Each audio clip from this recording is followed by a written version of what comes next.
কি হয়েছে রে বোন, বলতো। আর বলিস না, অফিসের সফটওয়্যার একটা প্রবলেম, কোনোভাবেই সলভ করতে পারছি না।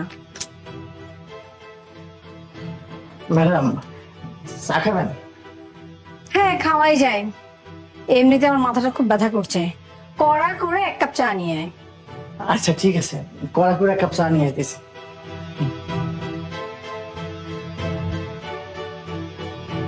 ম্যাডাম, চা। না, টেবিলের উপরে রেখে যায়। ও। আপনি যেমন করে বসেন তেমন হবে, কড়া করে খাই না তো ভালো লাগবে। ম্যাডাম, আপনার দেখে অনেকক্ষণ যাবত মনে হইতেছে যে আপনি কোনো চিন্তার মধ্যে আছেন। কোনো সমস্যা হয়েছে? হ্যাঁ রে, অনেক টেনশন আছি, অফিসের একটা প্রবলেম সলভ করতে পারছি না। আর তুই তো কথা বলিস না তো, এমনি মাথাটা ধরে আছে, তারপরে তোর কথা শুনলে মাথা ব্যথাটা বেড়ে যাবে। ম্যাডাম, কি সমস্যার মধ্যে আছেন, কি নিয়ে ঝামেলার মধ্যে আছেন, আমার একটু কম, দেখি ঝামেলাটা মিটাই দিতে পারি কিনা। কি, তুই সলভ করার চেষ্টা করবি? এটা কোনো ক্লাস 10-এর অঙ্ক না যে তুই সমাধান করে দিবি। ম্যাডাম, এইটা মনে হইতেছে ওই কম্পিউটার প্রোগ্রামিং, তাই না ম্যাডাম? হ্যাঁ ওটাই, কিন্তু তুই কিভাবে সলভ করবি যেখানে আমিই করতে পারছি না? না না, কোনো সমস্যা নাই, আমি কম্পিউটার প্রোগ্রামিং এটা পারবো, আমার কাছে দেন। আর তুই এত কথা কেন বলছিস? হ্যাঁ, তোকে না এখান থেকে যেতে বলছি। দেখেছিস ওর অবস্থা? একটু আগে না তুই গল্প করছিলিস আমরা খুব ভালো একটা চাকর পেয়েছি, আমরা সব কথা শুনে, এই তার নমুনা।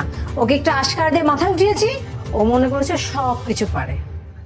আরে আপু, ও যখন বলতেছে পারবে, একবার দিয়ে দেখতে সমস্যা কি? তুই তো অনেকক্ষণ ধরে চেষ্টা করলি কিন্তু কাজের কাজ কিছুই হইলো না।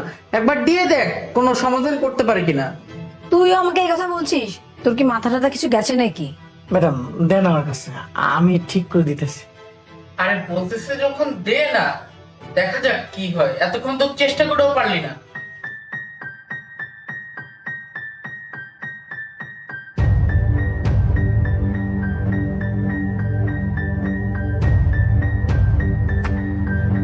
ম্যাডাম, এখন নিন, ইন্টারটা চাপ দেন, ঠিক করে দিস। তাই তো, প্রোগ্রামটা সলভ হয়ে গেছে। এটা কিভাবে সম্ভব? কিভাবে করতে পারলো বলতো? আমি সিএলসি স্টুডেন্ট হয়ে এটা পারলাম না, বড় বড় প্রোগ্রামারের কাছে দিয়েছি, ওরা এটা সলভ করতে হিমশিম খেয়ে যাচ্ছে। আর তুই তুই এটা সলভ করলি? দেখেছিস ও কিভাবে এটা সলভ করে ফেললো? কিরে, সত্যি করে বলতো। আমার বোন সিএসসি স্টুডেন্ট ছিল, এখন সে বড় একটা কোম্পানি চালায়, সেই এগুলা সলভ করতে হিমশিম খেয়ে যায়। তুই এত ইজিলি কিভাবে করে সলভ করলি? না, এমনি ওই মাঝে মাঝে আপামনি টেপা টেপি করে না, তাই আমি ওখানে দেখে দেখে। এই, আমি কি হাওয়া খেয়ে বড় হয়েছি? হ্যাঁ, যে আমাকে যা বুঝাবি আমি তাই বুঝবো? এই, সত্যি করে বল তুই কে, নয়তো কিন্তু আমি বাড়িতে পুলিশ ডাকবো। জি স্যার, আপনার ধারণাটা একদম ঠিক, আমি আসলে কোনো কাজের লোক না, আমি একজন কম্পিউটার ইঞ্জিনিয়ার। হোয়াট, তুই কম্পিউটার ইঞ্জিনিয়ার? জি স্যার, আমি গরিব ঘরে গোলা, আমার বাবা অনেক পরিশ্রম করে আমার পড়াশোনা করাইছে। আসলে কি জানেন, কথায় আছে না যে চাকরি বাকরি সবার জন্য না, সবার কপালে চাকরি বাকরি হয় না। আজকালকার বাজারে চাকরি বাকরি করতে গেলে তো মামা খাওয়া দরকার, টাকা পয়সা দরকার। জানেন তো, গরিব মানুষের স্বাদ আছে কিন্তু সাধ্য থাকে না। আমারও তেমনি ভাবে স্বাদ ছিল কিন্তু সাধ্য নেই। কেমনি ম্যানেজ করবো এত টাকা? অনেক জায়গায় গেছি, অনেক সার্টিফিকেট দেখাইছি, কিন্তু কাজ হয়নি। সব জায়গায় কইছে টাকা লাগবে।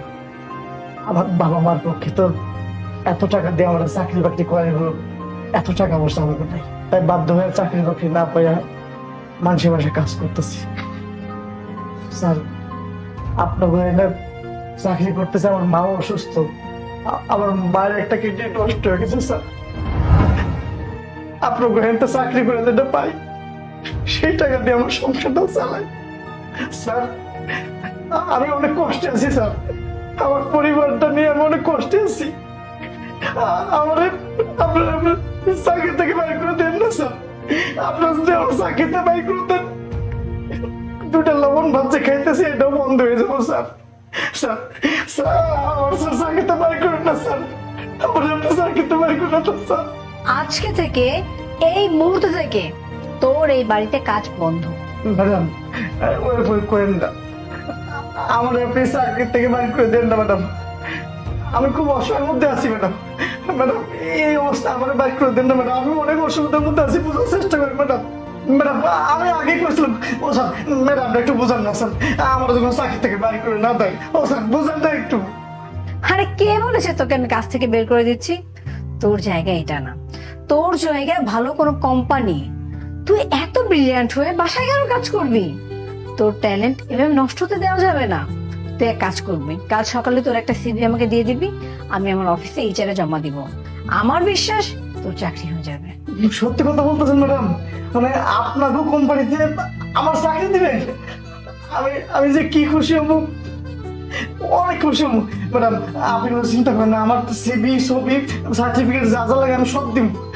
আমার চাকরিটা হলে আমি আমি আমার অসুস্থ মার চিকিৎসা করাতে পারবো ম্যাডাম, আমার অনেক উপকার হইব ম্যাডাম। হ্যাঁ আমি সত্যি বলছি, তোর হয়তো বা আগামীকাল ইন্টারভিউ হয়ে আগামীকালই জয়েন হতে পারে। তুই এক কাজ কর, আজকে এখনই বাড়িতে যেয়ে তোর সিভিটা আমাকে এনে দে। ম্যাডাম আমি না বিশ্বাস করতে পারতেছি না যে আপনার কোম্পানিতে আপনি আমাদের চাকরি দেবেন। আমি আসলে বিশ্বাস করতে পারতেছি ম্যাডাম।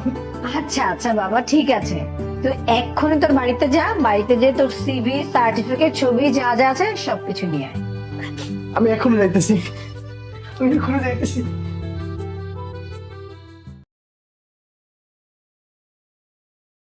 বাবু একটা কেক নিবা? আঙ্কেল আমি তো কেক খাই না। একটা নাও না। আচ্ছা দেন। কত টাকা হয়েছে? 10 টাকা। এই না, 1000 টাকা? আমার কাছে তো খুচরো নেই। ওই সামনের দোকান থেকে খুচরা এনে দেন। আচ্ছা তুমি দাঁড়াও, আমি এক্ষুনি নিয়ে আসছি।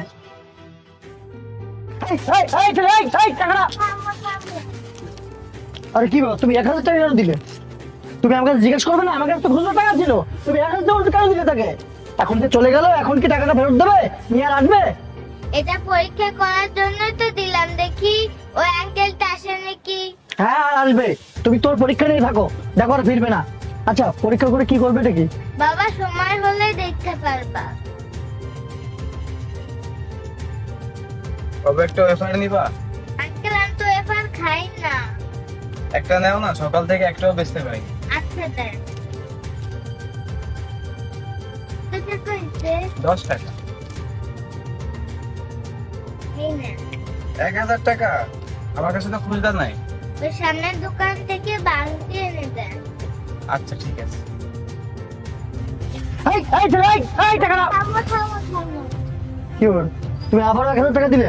বাবা আমার তো একটু আগেই বললাম যে আমি একটা পরীক্ষা করতেছি, তুমি এরকম করতেছো কেন? হ্যাঁ পরীক্ষাটাই করো, আর তোমার পরীক্ষার চক্করে আমার সব টাকা চলে যাচ্ছে। আচ্ছা তুমি জানো টাকা ইনকাম করতে কত পরিশ্রম হয় জানো? একটু শান্ত হও বাবা।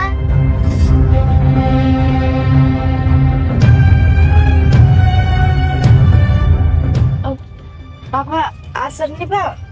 না আন্টি আমি আচার নিব না। নাও না বাবা, আমি না সকাল থেকে একটা আচারও বিক্রি করতে পারি নাই। বাসায় আমার মা অনেক অসুস্থ, আচারগুলা বিক্রি কইরা আমার মায়ের জন্য ওষুধ নিয়ে যাব। ও আপনার মার জন্য ওষুধ নিবেন? আচ্ছা এখানে কতগুলো আছে আমাকে সব কয়টাই দেন। তুমি সবগুলা নিবা? হ্যাঁ। এখানে 5টা আছে, 5টা 50 টাকা। বাবা এটা তো 1000 টাকার নোট, এত বড় নোট তো আমার কাছে ভাঙতি নাই। আপনি সামনের দোকান থেকে ভাঙতে এনে দেন। এত বড় নোট তো কোনো দোকানদার ভাঙতে দিতে চাইবো না। তোমার কাছে খুচরা থাকলে তুমি খুচরাটা আমারে দাও। আমার কাছে খুচরা নাই, আপনি ভাঙতে করে আনেন। আহ, এত বড় নোট তো কেউ দিতে চায় না, আমার ভাঙতি করতে অনেকটা সময় লাগবে। কোনো সমস্যা নেই, আমরা ওখানে ঘুরতে যাব, 15 মিনিট পর আমরা এখানে আসব। আপনি এর মধ্যে ভাঙতে করে আনেন। আচ্ছা ঠিক আছে। রাফি তুমি সেম কাজটা আবার করছো, আবার তুমি 1000 টাকা নোট দিছো। এটা টাকাটা কষ্ট করে রোজগার করতে হয়, বুঝছো তুমি? এটা উনি আসবে, আর উনি তো আর এবার আসবে না। বাবা তুমি একটু ধৈর্য ধরো, সময় মতো সবকিছু জানতে পারবা। বাবা চলো আমরা ওখান থেকে ঘুরে আসি। তাই চলো।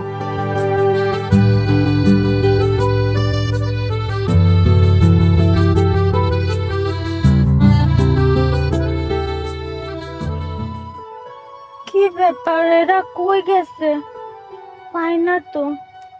এখন এতগুলো টাকা আমি এখান থেকে চলে গেলে তো ওদেরকে খুঁজে পাবো না। আর কি করি এখন?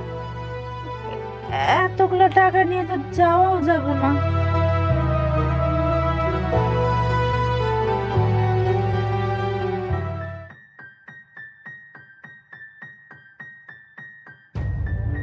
বাবা, তোমরা আইছো? আমি কতক্ষণ ধরে তোমার জন্য অপেক্ষা করতেছি, 2 ঘন্টা ধরে তোমার জন্য অপেক্ষা করতেছি। এই যে তোমার ভাঙতি টাকা। আপনি সে 2 ঘন্টা দাঁড়িয়ে আছেন, সত্যি বলছে?